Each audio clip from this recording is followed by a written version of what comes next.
So when I was with Apple, Steve Jobs was still there at the time. I was doing some of the marketing material for the iPhone. On this episode of the Matthew Bird Podcast, if you are good at communicating, you could get past any requirement that is put on paper. The Director of Communications at Microsoft. Founder and President of Treasure Valley Women in Apple Tech. alumni, Brittany Giudici. I was writing frequently for the leaders there. Press releases, corporate communications, brand perception, external and internal communications. I didn't feel ready to make that move, but I did decide that it was something that needed to happen. So what was it, though, in that moment that made you feel like you needed to move to something else? I think there's something about becoming a parent, especially a parent to a little girl. It's made me want to build things and create. And I want to not just leave my little world here in Idaho, but the world in general, a better place, not just for her, but for her whole generation. Mm-hmm. Hey guys, before we listen to the full episode, we wanted to ask, if you're liking this content, would you please subscribe to the channel and like the video? It really helps me and our team grow this podcast and bring in more awesome guests to the channel. Thank you, and back to the episode. Brittany, welcome to the studio. Thank you for joining me today. Thanks for having me. I'm looking forward to talking with you and sharing some of what you do with our community. You are Director of Communications at Microsoft and founder and president of Treasure Valley Women in Tech. You have quite a few things that you do and work on. Yeah. So before we dig into exactly what you do now, tell us a little bit about how you got into tech and communications. Oh, wow. Okay. That's Career journey. That's going to be a very long answer. That's fun. Okay. Yeah. Yes. So as you stated, yeah, I'm the Director of Communications for Microsoft's Global Cybersecurity Division. And for our EVP, Charlie Bell, which is a massive honor and privilege. It's something that I really, really enjoy. I also, I call it my night job. I'm, as you mentioned, the founder of Treasure Valley Women in Tech, which is a local nonprofit that I get a lot of joy out of.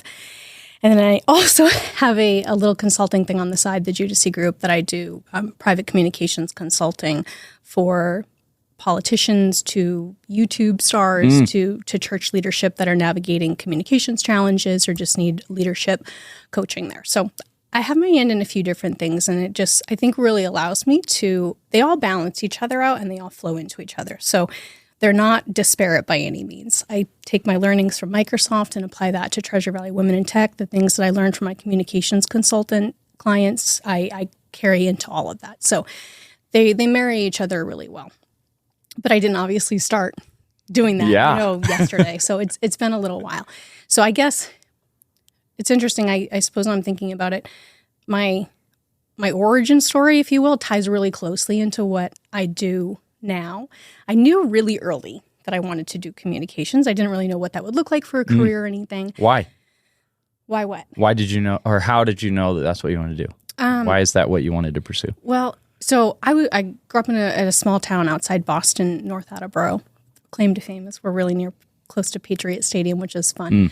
But so I grew up there, and I was homeschooled actually till 7th grade. So I had a lot of time on my hands at home outside of schooling to read. And I learned really quickly that one of the aspects that I loved about reading is the opportunity to learn about people. I was, being homeschooled, I wasn't interacting with, people really outside my mom, my dad, my little brother very often.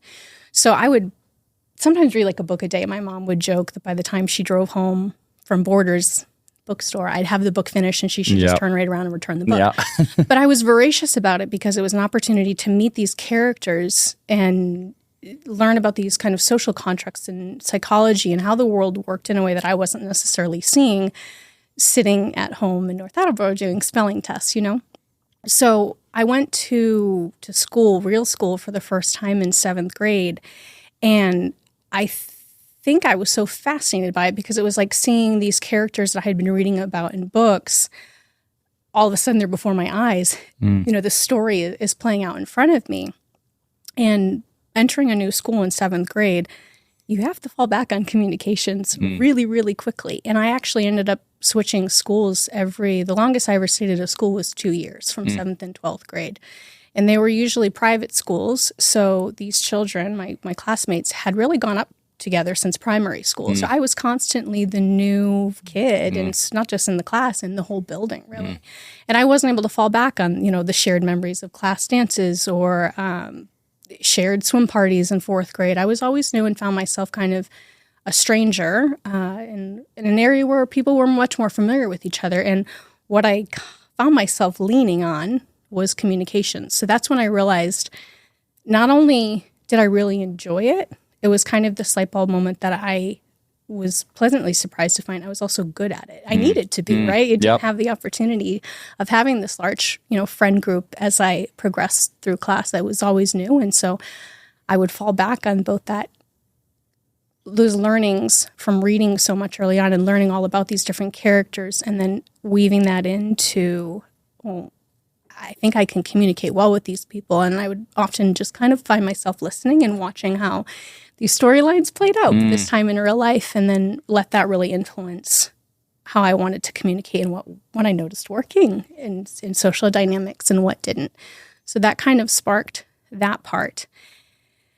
How I got into communication, specifically working with leaders, I remember it was in 10th grade. So, 7th through 10th, I knew that I wanted to do communications, but I didn't know what that would necessarily look like. But I'd figured out two things. I loved it and I was good at it. And I think if you can just add that triangle of what also is going to support you, you've got the perfect trifecta there, right? But I had 2 out of the 3 at that point. When I was in 10th grade, I remember it was a history teacher. I think I've heard it on your podcast too previously, of rising tides rise all ships. Lifts all boats, yeah, lifts all boats. And he made this comment, and I said under my breath, I was kind of sitting in the front of the room, so he heard it. I wasn't trying to foment anything or be disruptive, but I said, well, he could be the moon. And he did, the teacher kind of let it pass. But he approached me after class, again, as usual, as a new kid, had to remind me, you have to raise your hand in this class if you want to say something. But what do you mean you could be the moon? And I had mentioned to him that comment is very, very commonly attributed to JFK, right? He's talking about, I know it was more popularized by him, even though it had been around before, when he was in the 1960s talking about the economic development, all that. So we started having this conversation about that. And I mentioned, JFK, he's the president. He could be the moon in that situation. And I want to be the moon. I don't want to just rise the tide. I want to control it. I want to influence it. I want to be with other people that do the same. And so he made a comment to me, which was, I don't think he probably realized how helpful it was at the time, but he said, well, you're going to have to find some people that are also doing really big things if you want to be able to impact and influence things the way the moon does, right? So obviously proverbial speaking, but I remember going home that day and thinking, okay, I've got the communications. I know that I'm good at that and I want to do that, but now I also know I need to do that and learn from people that are doing and impacting big things. I didn't know what that looked like. I was 14. Yeah. But I did know that was what I wanted to do at that point. That's cool. So it was, he probably wouldn't even remember that conversation. But it was very impactful and very directional and where I knew I wanted my career to go. Wow. At that point. That seems pretty solid path in your mind at a pretty early age. I think I was very blessed in that sense that I didn't go through kind of those musings in high school and college of, could I go in this direction? Yeah. Should I go to business school? Should I do psychology? I knew really quickly, and I never veered from that. That's cool. That communications was what I wanted to do, and that was what I was good at. As to how I would be successful at it or what that would look like or where I'd wind up, I didn't really know. But I knew that I wanted to learn it from the best, even if it wasn't the best communicators. Whatever I was doing, I wanted to be learning under the best. So fast forward to working where I do now, that couldn't be more true. But it took some... Yeah. It wasn't a seamless path. Yeah, of sure. course, there were bumps in the road, but I am blessed that I knew that was what I wanted to do and relentlessly pursued that. That's awesome. What were some of the steps then? Did you end up going to college? Okay. Yeah. So what were some of the steps through the college years, continuing down that path into some of your first positions? Yeah. So a gentleman that I actually met in university is how I originally got my career in technology. So yeah, I went to Bridgewater State University for my undergrad. And when I was a junior there, I met a guy, again, probably someone who won't really realize the impact he had in my life, but I will. His name was Dan Kent, and he was in a fraternity, and I was in a sorority. So we kind of got to know each other through some of the Greek life things. And I didn't spend a ton of time on campus. I had life situations that I lived at home during college by choice, and that was a really good decision at that time. We'd had a loss in the family that kind of kept me more tied to home. But Dan was always someone that I think had a very serious approach. He was very fun and all that, but had a very serious approach, and you could tell he wanted to do big things with his life. So we connected in that a little bit of talking about goals and that kind of thing. So he approached me one day, I remember outside of one of the school buildings, and said that he had a friend that was working at Apple that was interviewing for communications roles in marketing for Apple for the iPhone. And it had just recently come out. So and Dan asked, is this something that you would be potentially interested in? Would you like me to connect you to?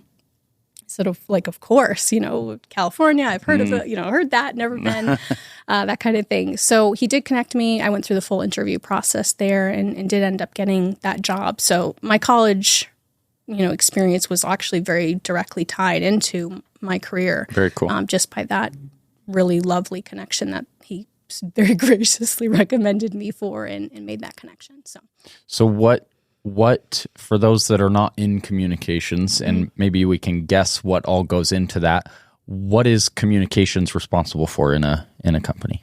Oh gosh, I think it's integral to everything. Like at Microsoft, we are a very engineering heavy company for sure, but I often find that if you don't have communications in some aspect of whether that's a person or something that is incorporated into your team dynamics, those teams tend to struggle. So communications, at least in my role, it's really tied in specifically internal communications with how our leadership communicates with the company. That can go into anything from morale to team building to what I like about the role is I think I have a pretty unique ear to the ground in the role, but I straddle kind of both aspects of it, is that I do work more frequently really with leadership than people like myself who are just individual contributors. So I get to straddle both aspects of it and apply what I'm learning from leadership and making sure that our communications, what we're saying to the company and what they're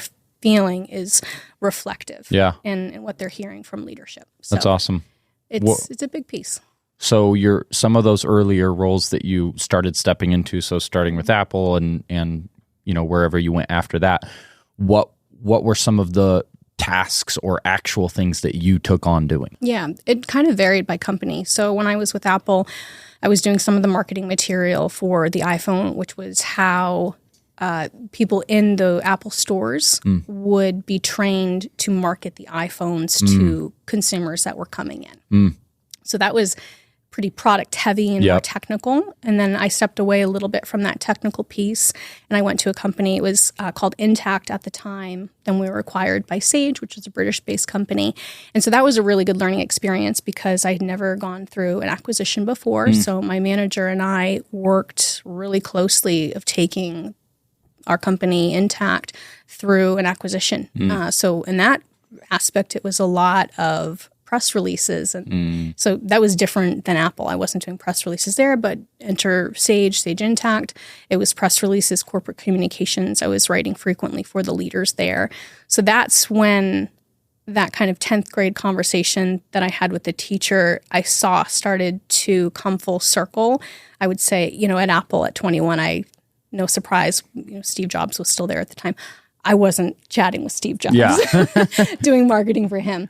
Sage, Intacct, being a little bit of a smaller company than Apple was, I was having those direct conversations with leadership and learning how to incorporate communications into brand perception, both internally and externally. So I straddled both roles there of external and internal communications along with public relations. So that was the press releases, social media, graphics, our website, speech writing for presentations, that kind of thing.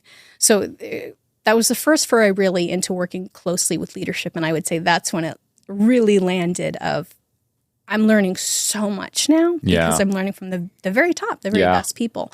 And I was actually mentored by the CEO during that time too, Rob Reed, which was incredibly helpful. So that was a lot of close working with him and watching not just how he was communicating with the company, but how he was growing it to the point that we were then acquired. So that's awesome. That was a really interesting span of life in my career. So I stayed there for 8 years. And then the acquisition was really interesting. Stayed around for a few years post-acquisition and saw it change, from this small Silicon Valley Bay Area company, very scrappy, to a big, global conglomerate. Sage is a leader, especially in Europe and the US.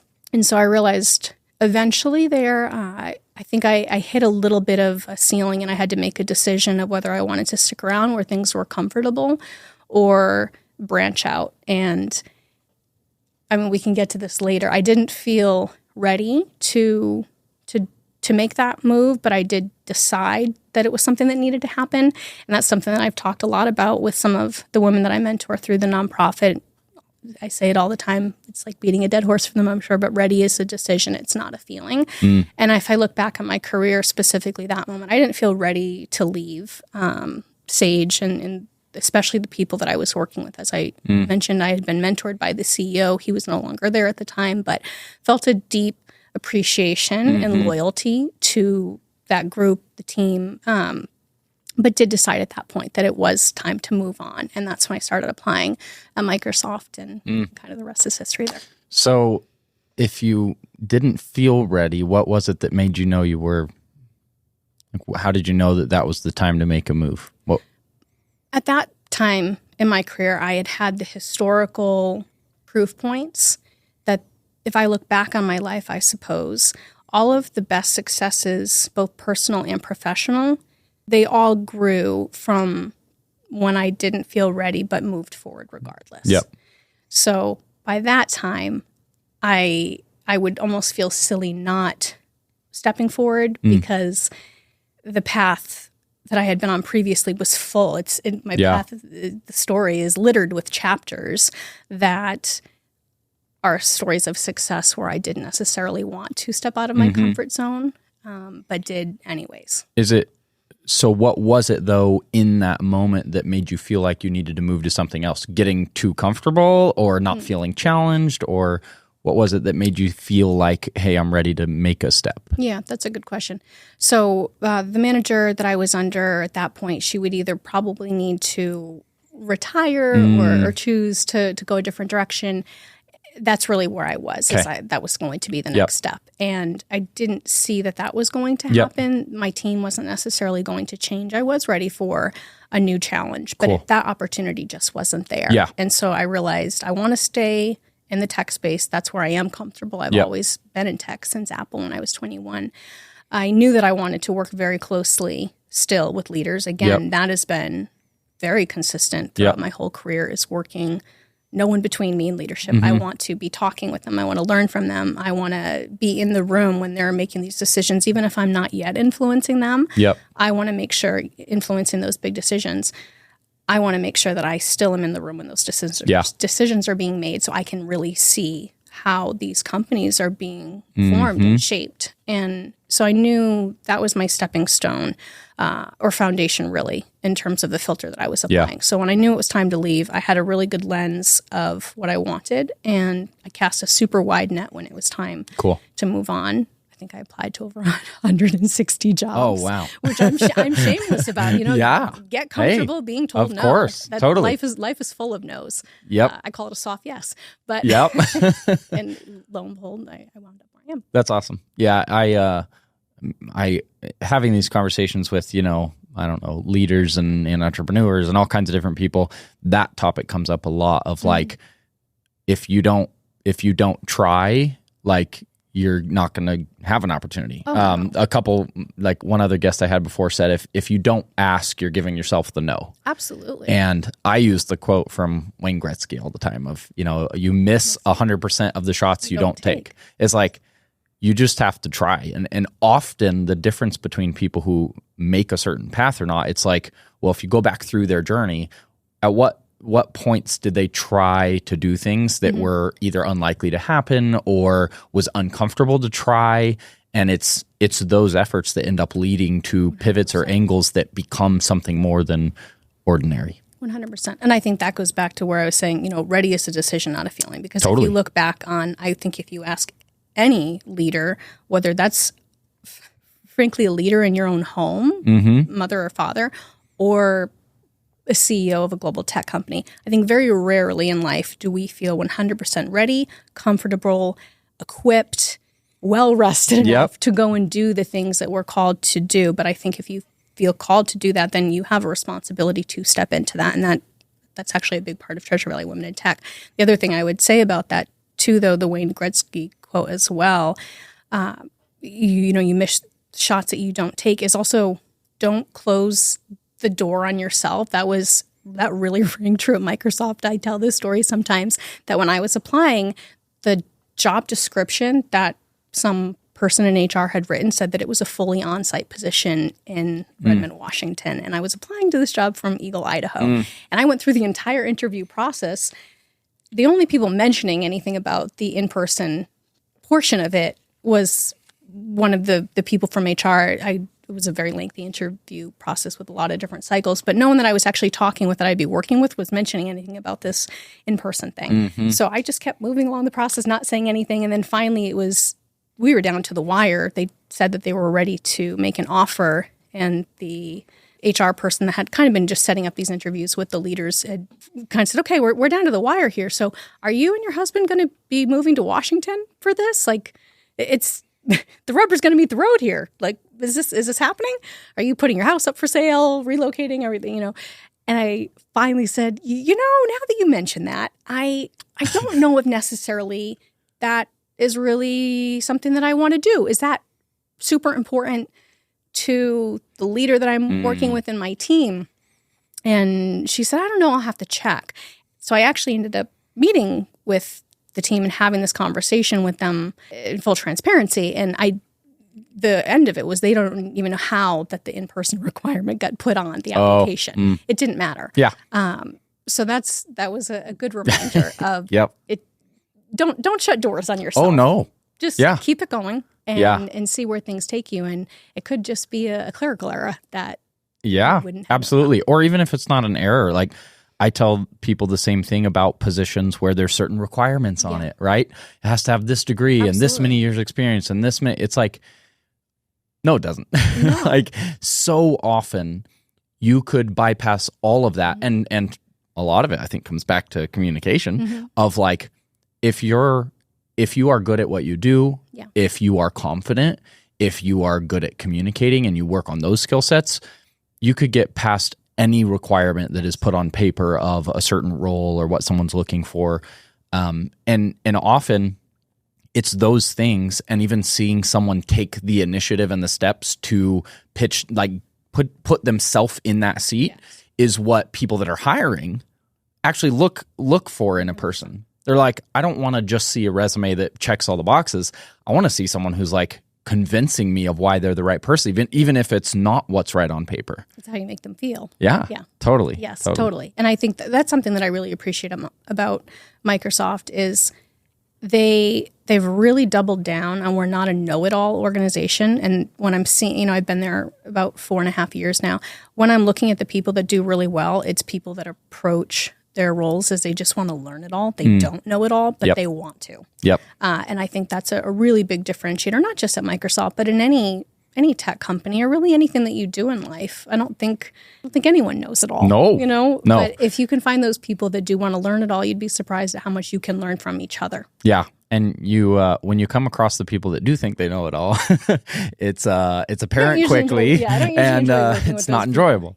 Yeah, it's a huge believer in, you want to go into every situation thinking that you don't have all the answers, you don't have all the information. You want to be the sponge. You want to surround yourself with people that know more than you, which is even you talking about how you started to feel being around other leaders and being in the room, even if you're not inputting, even if you're not influencing yet, just learning how other leaders or successful people make decisions and how they communicate can completely influence decisions you make and things that you end up doing or believing. Yeah, because someday I will be influencing them. Yeah, of course. Okay, here's a question, and I don't know if you'll have to think about it or not, but is there anything that comes to mind along your from your early journey to where you are that was like a big mistake or a roadblock or something that you hit that was like a setback or something that you had to overcome I don't think it's been a specific instance. Again, this is something I've chatted about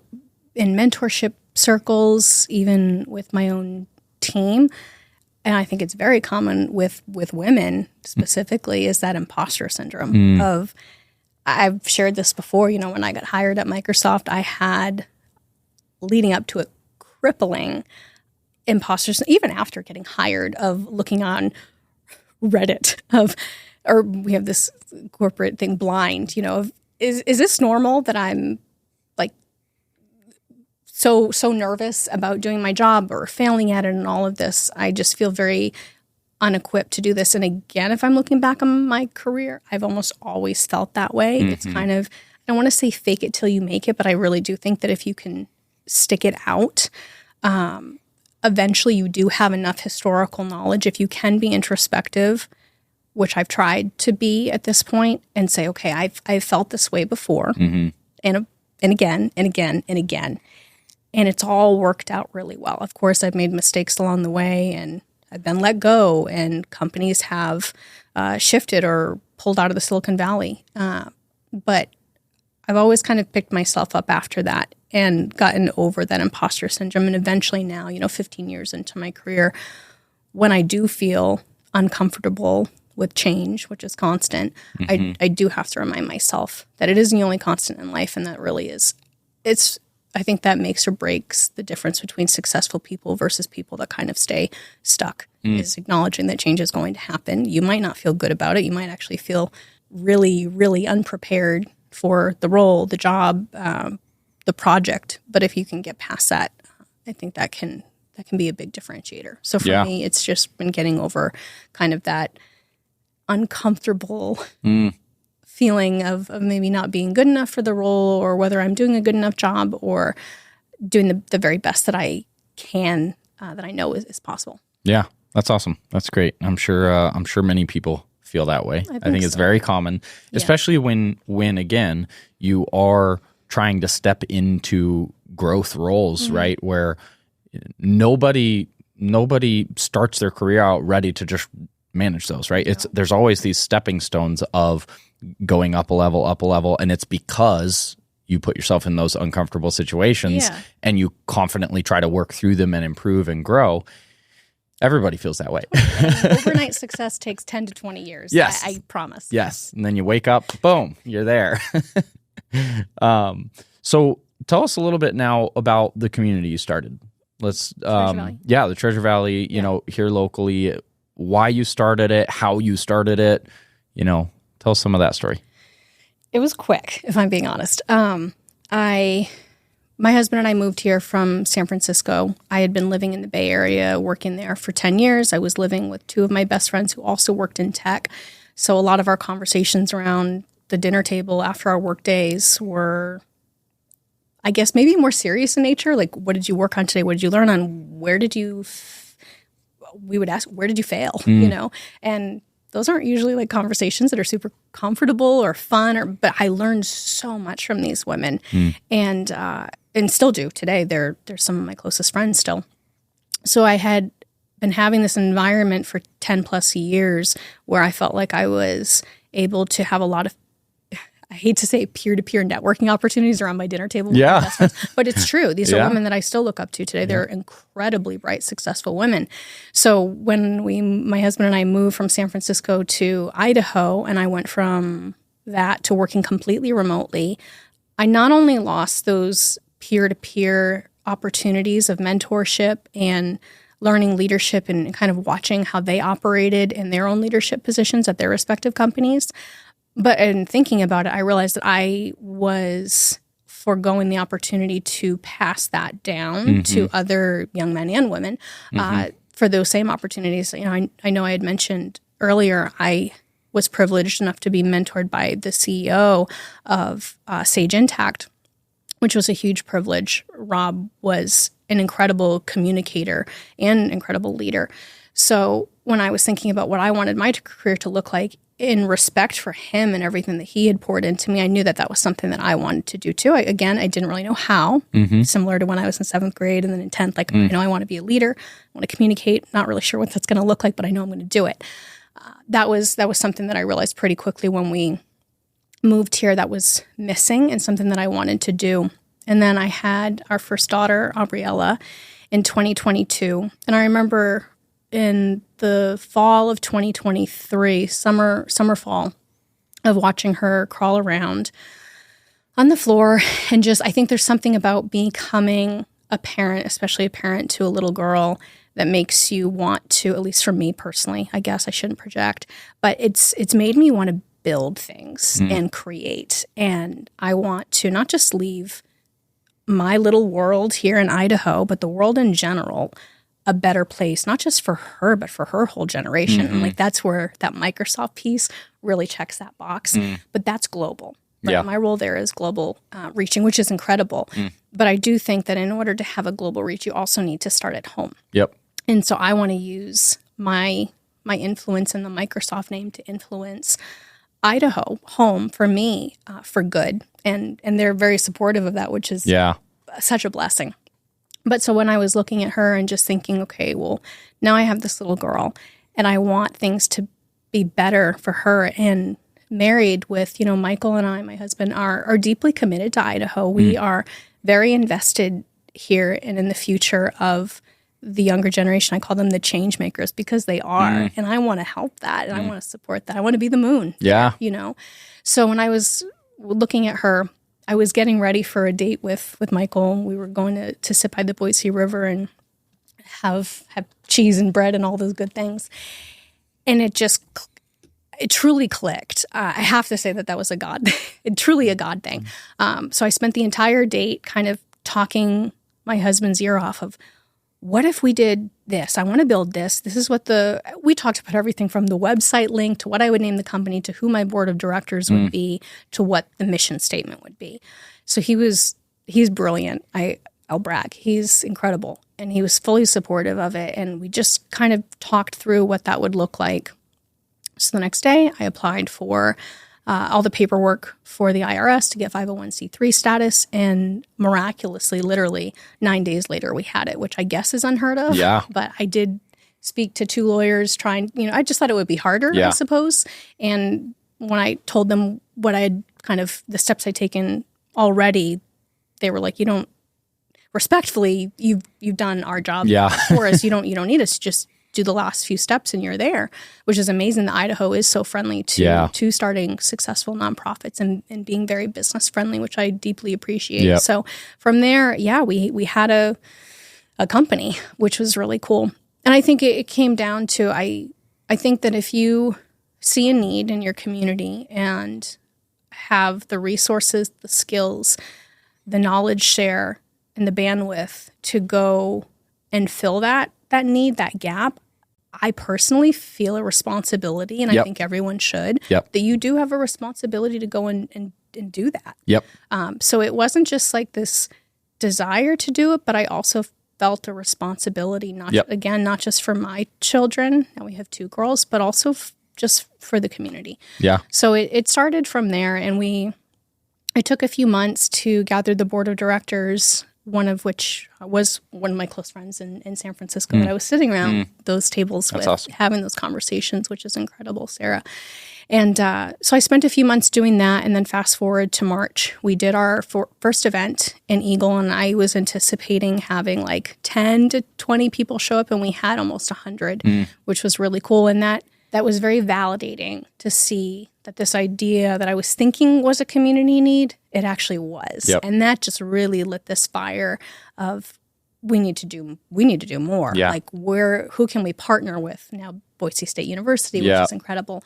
So we've done quarterly events, and that's what we're committed to. I just think that in-person opportunities, especially after COVID, that kind of shut down. Everyone was on Teams and sitting remote. I've learned that there's a lot of women that have relocated from Silicon Valley, from New York, from Boston, from Los Angeles, from Austin, and we're all kind of sitting in our own offices, these 4 walls with 10, 15, 20, 30 years of career knowledge.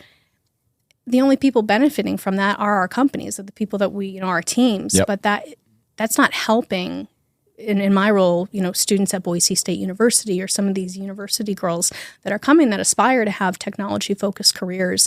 And I feel like Treasure Valley Women in Tech has been able to fill that void a little bit and allow these women like myself that do have a lot of career knowledge to pour into that next generation so that our knowledge share isn't just being spent. And that's wonderful. It should be spent on the companies that are employing us and giving us our livelihood. But I do think, again, it goes back to if you have the bandwidth and the knowledge to do more, do it. Yeah. So that's kind of been what it is. And about 50% of our attendees are university women that are either in STEM-focused careers or college paths or aspire to, or just women like myself that have 15 or 20 years of experience that are showing up for those networking opportunities, but also having the same goals that I do to be able to mentor for these young women. That's very cool. Well, I know we spoke about on the phone a little bit. It's been really fun to see these university students, or even I've gotten Instagram messages from their moms after they come to one of our events, feeling like they were accepted and seen and invested in. Yeah. Which I think, I mean, when women come to our events, you know, they're usually 90 minutes, 2 hours at most. Like, that's a big time investment. Yeah. And I say this a lot, like, time is the great equalizer. It's your best asset. And when people come and they invest their time, I feel deeply grateful for that and responsible to make sure that that's a good use of their time. But then when these young women come and they commit to spending their time, but they feel validated and invested in when they leave, that is so gratifying. And I just can't wait to keep doing those events so that they can continue to have those opportunities and feel inspired to go out and pursue successful technology-focused careers. That's awesome. I love what you said around the responsibility piece. I know I have said that when trying to explain people why we're building the community we have, and I've never heard anyone else say that. But I truly believe in it, where it's like people ask why, you know, make the change from this business to building this community. It's like not everybody has this idea of how they could make this impact, right? You have this benefit of the career path you've been on, working with leaders, seeing a global organization, and now caring for what you used to have conversation around a dinner table, you know, with close friends, and feeling that there's a gap or a miss there. Not everybody has those different aspects that lead to this idea. And I think I completely agree with you. When you have all those puzzle pieces, it's like if you don't use it, at least for me, I could see like looking back and going, why didn't I do more? Yeah. Where that putting that puzzle together is going to impact so many other people and their lives and their journeys. And if I'm the person who's been given this opportunity and I see the puzzle and I have the puzzle pieces, like, how could I not take on wanting to put that together?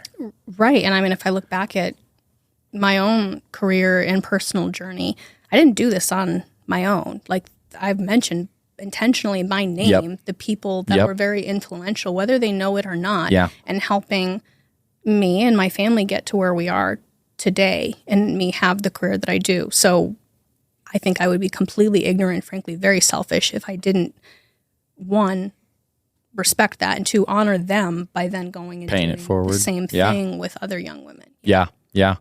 I'm curious to hear your thoughts around like official mentorship programs versus invisible mentors, like people that you learn from by watching versus actually an official program where you are mentoring someone. You mean more like tangential relationships versus something that is formalized that both people are equally committed to? Yeah. I think there's going to be, I'm sure my answer was biased there. I think there's benefit to both, of course, right? I have been mentored and influenced by people that I haven't met yet. But I do think there is a benefit also to conversations like this, where both people are learning from each other and are both showing up equally invested in each other's success. And if you have more of a proxy relationship or a podcast relationship where you're just listening to someone that has no idea your name, they're not going to be invested in your success, understandably. That doesn't mean that you can't still learn a ton from them. But I think there is a lot of benefit from formalized mentorship. I think for a lot of people, it's that accountability. Yeah. At least for me personally, if I'm being mentored by someone, I feel very accountable for, again, if they're investing time in me, I feel like I need to make sure that they know their time has been well spent. Yep. And that is going to show in every area of my life, not just my career, but how I show up in the world as a person, as a wife, as a mom. I want to make sure that that is respectful and honoring the investment that they then put in me. Even if this is a CEO of a company that doesn't know how I parent my kids at home, there's a lot that I learned from leaders and team members and people I worked with and was mentored by in more formal professional capacities that I want to do right by them and make sure that they're proud of me, you know? Yeah. Yeah. So I think there's a lot of benefit to both and I think that's a good use of time. And frankly, better than scrolling Instagram. Not that you can't be mentored by people sharing things on Instagram, but I think reading books and listening to people that are doing the things in the world that you want to do and having the outcomes that you want to see. Yep. Even if you're not having conversations with those people, there's immense benefit and learning opportunity there. Yeah. That was the majority of my mentorship. Yeah. I tell people all the time, I'm like, I have so many mentors. Right. They just don't know I exist, you know, yet. Yeah, Yet, exactly. right? Yeah, yet. It's a Meghan Markle euphemism right there. Yet. But it's so true, and what you just said is so true. And it's why I sometimes like talking about those invisible mentors, I call them maybe, because by following other leaders, other successful business owners, podcasters, whatever, you know, those people, that's what influenced me to try the things that I've tried and built. And if I wouldn't have followed those people closely, I would have never learned the things that I learned or been inspired to try those things. They weren't direct mentors that I got to ask questions or get feedback, but they were the people that had built something similar to what I wanted to build. Yeah. And I like talking about that because often I think the other thing that sometimes holds people back is what is the influence around them? And if you're not a part of something like a community or a nonprofit or a you know, you're going to these events with like-minded people, if you're not in that type of environment, sometimes the environment can hold you back because what type of feedback are you getting from people when you share an idea you want to do or a career path you're thinking of taking? You know, so often the people that are directly around us that we get feedback from also have never done that thing. And so you might get negative feedback or you might get told you shouldn't do it or it's too fear or, you know. So I love as a starting point for people that might be in that scenario is like, maybe don't go to the people directly next to you. Right. Open it up and like find someone online that has done something like that and learn from them, but then try to find those communities of people in person. Because I also love in person. It's so different than just watching someone on a screen. You know? But both are deeply beneficial, right? You use the word invisible mentor, but the reality is I think they have had a very visible impact on your life and what you've built. Yeah. And there's an inherent value in that, right? Yeah. And oftentimes if you're saying, you know, I like listening to this podcast or this influencer, you can find, that's the beauty of the internet, right? And ChatGPT, frankly, is you can find a lot of different groups of people that do like listening to and learning about those different things. And you can then translate that to in real life experiences with those groups of people that, like you said, are like-minded, are trying to create and build things from the ground up. And then you can carry that invisible mentorship into more real life relationships. Yeah. Yeah. I love the idea of the more formal programs. I think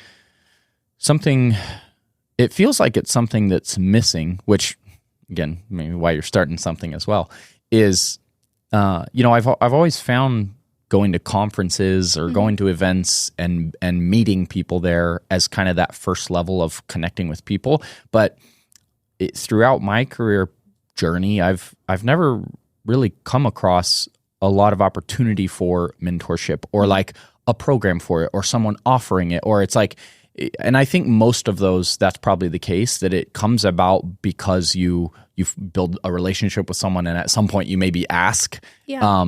But I think that it's something that if there was a more formal process or whether it's through organizations or people that are willing to do it somehow letting younger people know. Yeah. I would have loved to earlier on find someone that it's like, would you be my official mentor? Like, Right. could I ask you questions? Could I? But I never really got offered or saw anything like that existed. I think it's harder to find. On both sides, you might have women like myself who are willing to do so and would jump at the opportunity to help someone earlier on in their career. But then there is also that fear, I think, and I definitely experienced this when I was 19 or 20. Where would I find one? And two, if I do, the confidence to ask. Yeah. And whether, that it's a big responsibility. Yep. And the thing about Treasure Valley Women in Tech in our events is when people walk in the room, my goal is not for them to say, I want a mentor, raise my hand, and then you're connected with someone. Again, it goes back to communication. Is our events, they're programmatic in nature, that we do have usually a panel discussion or some more formalized, thought-provoking question scenario where people are sitting around and we have 3 to 5 questions that they can tee up to each other and have conversations around, like, what do you need help with at work? What are you struggling with? What is a challenge that you've overcome, and what advice would you have for the woman sitting next to you? So there is a programmatic aspect to it for sure. But our ask is that if you are going to be a member of it, and we're so fortunate we do have 300 plus active members now, that you commit to coming to as many events as you can, because I do think especially with women, our relationships are different inherently than men. And that's a beautiful thing, right? There's value in both. Men connect a lot around hobbies and shared experiences, whereas women, I think our relationships take longer to cultivate and are often really deep. And not that men can't have that, but women, I think it's more of a slow burn. You need that consistency of women showing up. So you're not necessarily going to pour your heart out to, maybe you will, but it can take more consistent showing up investment and showing that we're both equally committed to this friendship, this mentorship. So we do ask people to come to as many of our quarterly events as they can, so that we are seeing consistent faces, and these younger women they're starting to see familiar women that they've had previous conversations with, so that it's not necessarily like, I need a mentor, can someone do that? Yeah. But those mentorship opportunities are having more organically, because at least I speak from my own experience. I didn't necessarily feel comfortable at Apple emailing a VP and saying, I'm struggling with this at work, or I'm not sure how to navigate this dynamic. Can you help me? Those conversations can be scary if they're with people where there's real things at stake, whether that's a promotion, loss of credibility, maybe getting let go if you're saying, I'm really screwing this up. Whereas when it's a bunch of women in a room that you don't work with, there, I think, is that level of the mask can be removed a little bit, and you can be more authentic about, hey, I'm trying to get a raise, or I want to get promoted, or I'm thinking of leaving my company. Yeah.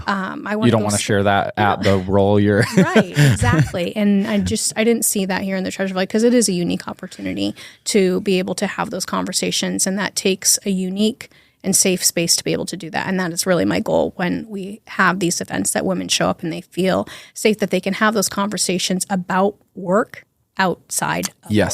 Yeah. And I think that's really important. I've done the same in some of our, events or when I'm speaking or something like that. I apologize first, but I tell people, I'm like, if your company doesn't support these paths you want to take of innovation, or you want to try new things, maybe you need a different company. Like, I'm not telling you all quit your job, but sometimes being in that environment where you can actually talk through those things of like, I'm not happy in this role, or my company won't let me, improve, or their, leadership is bad, or not that those things are you want to share in your annual review with your manager. No, it's like building those relationships with people outside, even if it's just to have this sounding board of people to, get feedback from. Exactly. It's so valuable. It is. And I did start doing something probably a year ago that we have people self-identify with like a purple or a green sticker. And that's just a way, it's optional. But when they come to the events, they can stick a green sticker on if they are open to being a mentor, and a purple sticker on if they are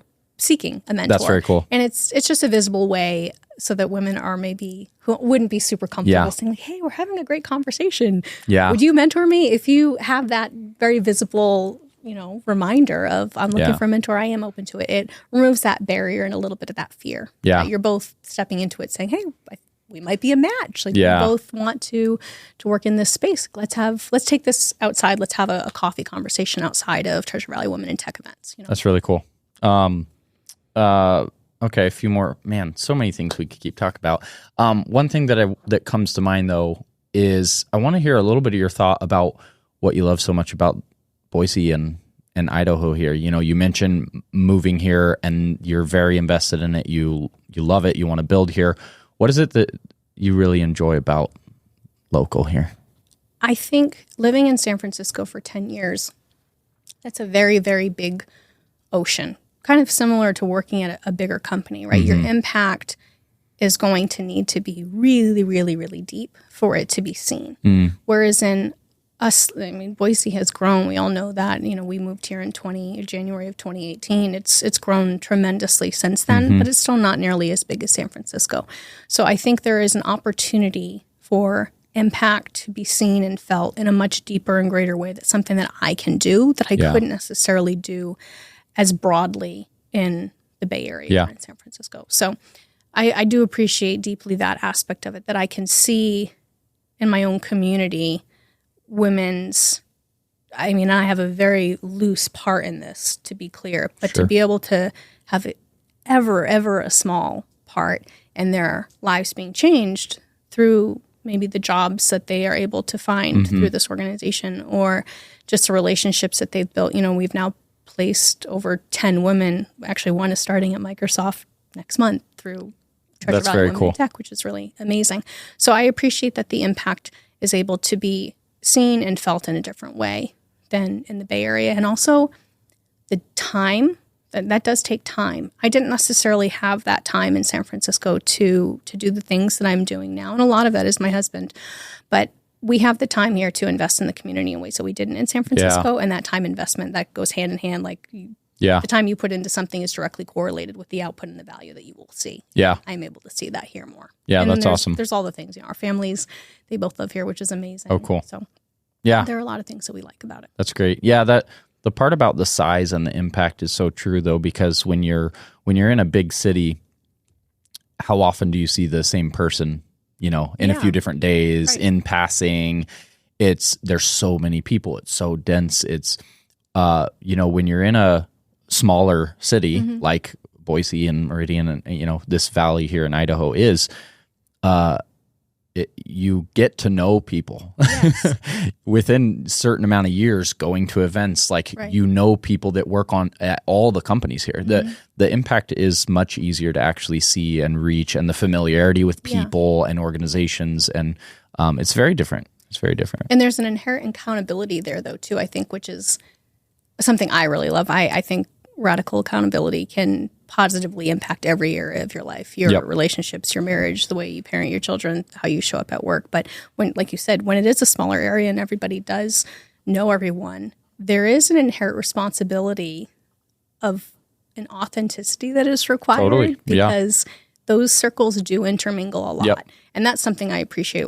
You know, when I look back on my closest friendships that I still have, most of them were beginning when I was 5, 6, 7 years old, and they've continued for 20 or 30 years. So there's a radical accountability that's required with that. The same with living in a city, that you need to be who you are because people will know if you're not. Yeah, it's very true. I also love hearing some of the things you've shared throughout your story of the points of impact that people had on you at younger ages, even just by making a comment. And often I think even leaders think like, I don't know how to help, you know, younger people, or I don't know what advice to give. And it's like, man, sometimes just literally sharing a piece of advice, a comment, a part of your story, which is also why I love podcasting so much. I'm like, there's so much that comes from, you know, just sharing, just speaking about your journey, that you have no idea who it might impact. Right. At any level, not even just younger people, but anyone. It should be a good reminder for people of like, even back to if it's not a formal mentorship, like just share things that you've learned with people around you. Yeah, it goes back to communication, you know, and I think a lot of the people that have impacted my life probably weren't in capacities in my life where they thought they were doing so. Of course, it's different when the CEO is mentoring me. That obviously that is a very intentional impact and very strategic in that sense. But a lot of the people, the teacher, the gentleman from the fraternity that I knew, those were probably impacts that they were very much in passing, but really deeply shaped and directed kind of the course of my career. Yeah, that's awesome. What's your hope or your vision? Both, I guess, for your role and your path, but also for the organization you've started over the next 5-10 years. Where are you headed? What excites you? For Treasure Valley Women in Tech, I would love if in 5, 10, 15 years that we have hundreds of women that have started successful, enjoyable, fulfilling, and meaningful careers in the tech space. I know that the tech space can often get a bad rap for we obviously have a lot of influence throughout the world, not just at Microsoft, Apple, Google, Meta, all of that. Yep. And there's a lot of responsibility there that I know leaders across all of those companies, they take very, very seriously. And that can't and shouldn't be ignored. There's a massive responsibility there. You know, Brad Smith, our president, has said before, you know, Microsoft, we are not a country. We are just a company. But I also know that he is very cognizant of the impact that Microsoft has across the world. Yep. So I think there is a responsibility there. But in terms of the good, I do see a lot of good in the tech space. It's impacted my family personally in such a wonderful way that I would love it if other women who aspire to do the same, and not everyone does, and that's okay. But if women do show up at our events and they want to get into whether that's a startup or a large company, I would like to have a very, very small hand in, you mentioned the puzzle. I'd like to be a small piece in that puzzle, even if it's just a corner. That leads them to something really fulfilling and meaningful that they can look back on their own lives when they're 50 or 60 and say that this organization played a small part in my success. Yeah. So I would be success, organization done, like we have officially made it and we have arrived if women can look back on their experiences with that. And even on a personal level, maybe they decide they want to go and own a franchise someday or do something different that isn't in tech. That's great too. I would just love if their experience with our organization feels meaningful and validating for them. Like I think oftentimes when you talk about, at least for me, when you have these big dreams, when you're like middle school, high school, or college, and you're sharing that with another person, you talked a little bit about, you know, you are the people that you surround yourself with. Sometimes sharing those big dreams can feel intimidating, or if you do, it's not necessarily validated, and not all ideas are good ones. Yeah. That needs to be said. Yep. But I think it is important to be able to have those conversations with people that you can suss out those ideas with and feel like you're safe to do that. So if these women can come to these events and feel that they are stepping into an environment where their ideas will be poked at, but in a way that is meant to progress them forward, and that the underlying desire is that they succeed, and that's why we're all there. I think I would feel really good about that too, even if they never went to have a career in tech, but if they just left feeling like these relationships, these dreams, these goals that they have were meaningful and mattered to the other people that they're sharing them with. And especially in female circles that can be catty or gossipy, that isn't always a thing. So I want to flip that on its head and do the opposite there. Yeah, that's awesome. Yeah. With Microsoft, I want to continue to work with leaders. The leader that I'm working under now, it's really truly a pinch me moment when I tell my husband, like, I will tell our grandchildren about this role and everything that I learn, because it is new and different every day, and that's what I appreciate so much. It goes back to like not the know-it-all, but the learn-it-all, and I want to learn everything that I can from the people that I'm working with. Not just him, but my whole team is fantastic, and I learn so much and am challenged by them in ways that sometimes is uncomfortable but exciting, and it makes me want to do better. Yeah, because I think they're amazing. You know, I don't want to be the weakest link, but I want to make everyone proud there. And so I hope to continue working with leaders there, specifically the one that I'm with. But I want to do that in a way that it's just more impactful and more meaningful in global ways year by year. And that is the beauty of Microsoft, specifically with cybersecurity, right? It matters. Oh yeah, a lot. It does. And maybe you don't have an answer for this, or if you don't know yet or don't want to share, that's fine too. But you're doing a lot of different things, right? You're still in this role doing incredible work with Microsoft. You're running this foundation where you're impacting other people. You're trying to help other businesses. If you had to pick between them, between you actually still being in a role where you're performing this work in communications versus building a community and impacting others, like where do you see you retiring from? I think you asked about like what I like about Idaho compared to the Bay Area. And that's what I'm thinking of is the beauty of living here and having the life that I do.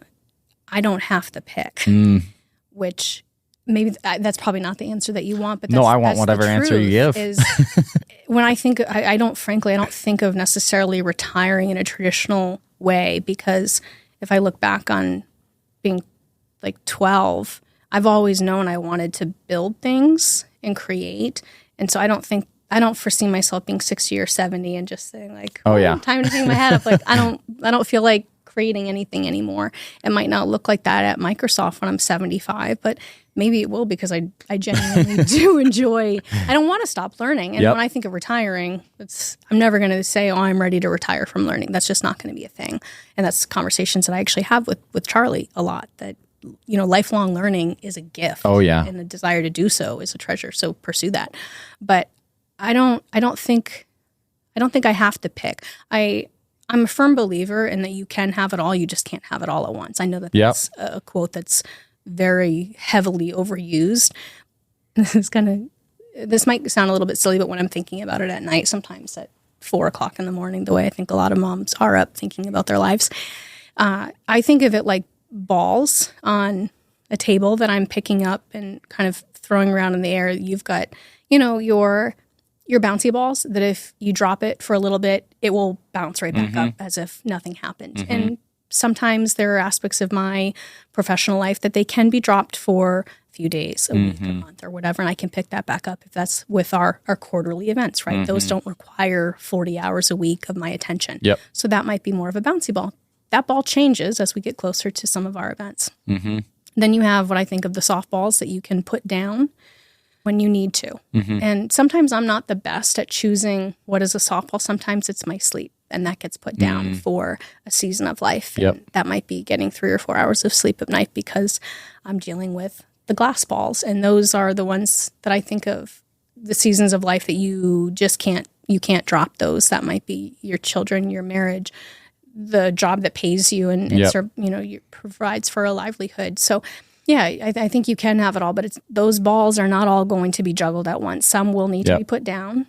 And I think it's important to take the time to step away from all of those balls to figure out which ones are the soft balls, which ones are those glass ornaments that can't be dropped, and which ones will bounce back up and prioritize accordingly. And I'll be the first to say I don't always prioritize necessarily. Sometimes it's usually my sleep or my health that ends up being the softball that gets put down in lieu of those other things. But I try to be cognizant of that and prioritize according to things that really are glass, that are fragile and that are treasured to me, that I want to make sure that those are sacred. Yeah, I like that example. And it's kind of how I respond to people asking about work-life balance. It's like, well, it's a personal choice. Right. There is no answer to work-life balance. Right. It is, you in the state that you're in, and or if you're married or if you have a family, or, it is a collective decision of what you want it's a your balance to look like. You're always juggling. And especially if you're doing something extraordinary, you can't put sometimes ordinary effort into it. There's times that you have to say, I believe in this organization and my role, so I'm going to sacrifice some sleep because right now we have an event and my job and I have to do both. Yeah. But I believe in it so much that that's what's important to me right now, And it's a constant putting in as much effort as you can at whatever is currently in front of you and whatever is your priority at that time. there's no such thing as a complete balance. It's a juggle. It really is. You just practice your juggling skills. You don't pick which one. You just do both. And well, and every day you're picking up, or week or season of life, you're choosing to pick up which balls you want to juggle. And I think choosing which ones to pick up and put down is really important, and feeling okay to put those things down. And that's where I think family, a supportive partner, a supportive team, that all really, really plays a very heavy hand. And I think if one of those are out of whack, it can be really detrimental into the success of doing those extraordinary things, right? Doing extraordinary things takes not just an extraordinary amount of effort, but it usually takes a very extraordinary team behind you, supporting you doing that. Yeah, absolutely. Well, as we start to wrap up, I feel like you've probably already answered this question, but I want to ask it again specifically. If you could just give one piece of advice to people who are starting their path, from all the things that you've learned, what's the one thing you tell that younger person that's starting out in their journey now? That's hard for a communicator, but it doesn't have to be just one thing, but you have one chance to tell me as the younger person, like, here's the advice I'd give you as you go start your journey. Yeah. I would say your time is your most expensive asset. It is the great equalizer. I've seen that from working with leaders for now 15 years. At the end of the day, we all only have 24 hours. Our time clock will all end at some point. And when you look back on that, I want it to be a meaningful life. And that a meaningful life doesn't begin at, it can, but it's unusual for that to begin at 80, 90 years old. A meaningful life usually starts with how you choose to invest your time.